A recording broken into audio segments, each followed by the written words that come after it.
Hi guys, welcome to my YouTube channel. For those who are here for the first time, you are welcome. For those who've been here before, you are welcome back. My name is Lizzie Mam. And in the last video, if you watched it, I talked about me visiting African countries. So today I want to talk about attending a short course in the developed countries, that's Australia. So I went to Australia and attended this short course on water harvesting and small-scale irrigation.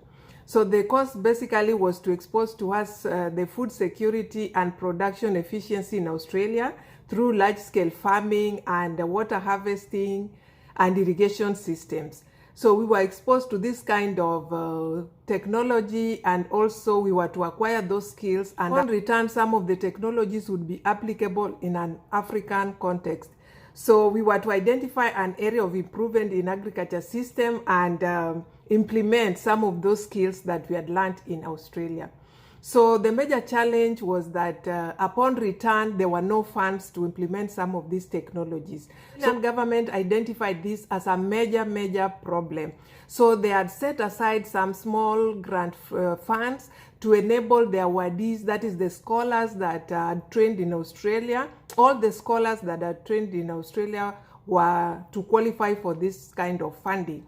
So it was so competitive because there are so many people who've trained in Australia, and we were to write a proposal, and the best idea would qualify to access some of these funds. I wrote a proposal on promoting green energy saving solar water pump through drip irrigation.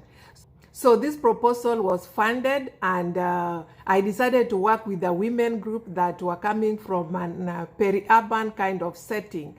So these women, basically what they used to do was that they would come together and in one sitting collect some money. So this would loan one of the members, and when they returned this money, they would return it with some interest. Another thing this group was doing was that they were also cultivating local vegetables, that is the indigenous vegetables at the backyard of their homestead. And they used to water these vegetables with water from the river.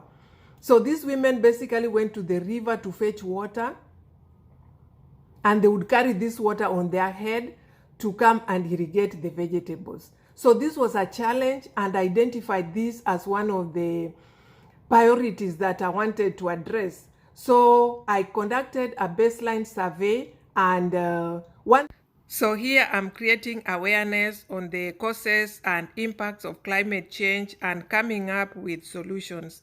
We are also identifying the challenges that the farmers are facing so that we can address one of the challenges. This is how the women were carrying water from the river on their head to irrigate the farms which were at the backyard of their homestead. It was so tiring and it was so much for them, they couldn't manage. That's why I decided to come in and assist. One of the priorities these women identified was the issue of water scarcity. So I decided to purchase our solar energy saving water pump for them, and also a 10,000 liter water tank, so that as the water is being pumped from the river, the water would be stored in the water tank and then flow with gravity to their farms. Basically, what I do is to train farmers on issues of climate smart agriculture. And climate smart agriculture basically is addressing the impacts of climate change, such as, so climate smart agriculture has three pillars. One is adaptation, the other one is mitigation, and finally productivity. So climate smart agriculture is an approach in the agricultural system that increases productivity, that is income generating activities.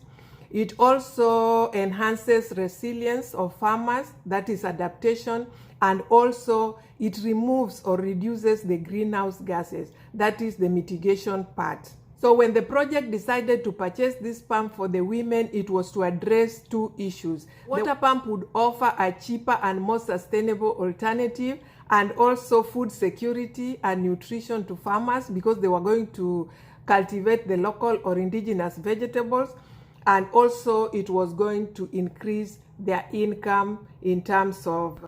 We are now laying out the field ready to plant.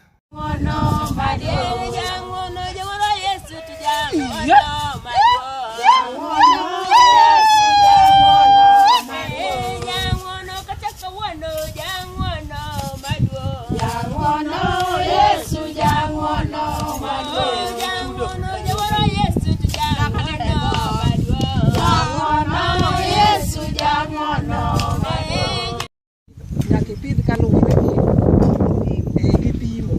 Ka en 30 centimeters, 30 centimeters lweta kama en 15. Ma en 15. Kaito ma en 15. Koro akanya kaka en 30. Koro ipidho alot ka, tipidho alot ka. Mano ema dwarore. Kaito koro sama ng'wedo tiyudo alot maluwore gi puothi kaka romo. Koro wadwa ni mondo bath puodho kamineno mtaro kale ema biro bedo kiewo. Koro wadwa ni bathe kunchiel wapidhi kaluwore gi puonj mwadwa. To bathe kunchiel wadwaro ni un kaka members upidhi kaka upidhi micho. Mondo koro kwa biro ng'weto ubro neno ni marwa ni mar jo agriculture maluwore gi kaka puonj ogolo kama to maru mupidhe dala botimo ogolo kama. Here farmers are hands-on. They are demarcating the field and making furrows.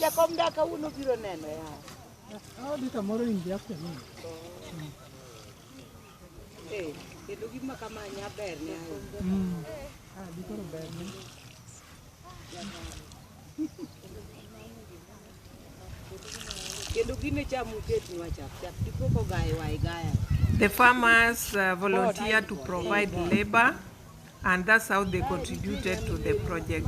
So they did practically everything from planting to harvesting. They all carried out the activities by. And finally, the water pump is being installed in the farm so that they can irrigate their vegetables. The guy there is demonstrating to them how the solar water pump is being operated and how the solar panels can be fixed.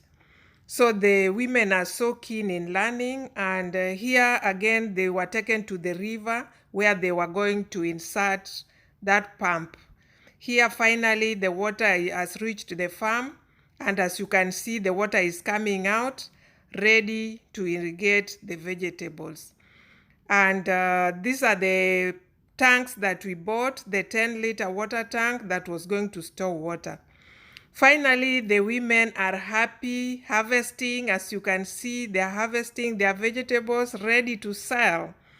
So they are selling at the farm gate level. And here you can see some of them buy to consume at home. For those who want to do farming and watching my channel, please subscribe to my channel so that I can train you. I can show you some of the activities or some of the approaches or some of the strategies that you can employ in your farm to cushion you against climate change impact. Remember to watch the video that I'll put below after this so that you can watch more of my talks on climate smart agriculture. Thank you so much for coming back to watch, and please remember to subscribe.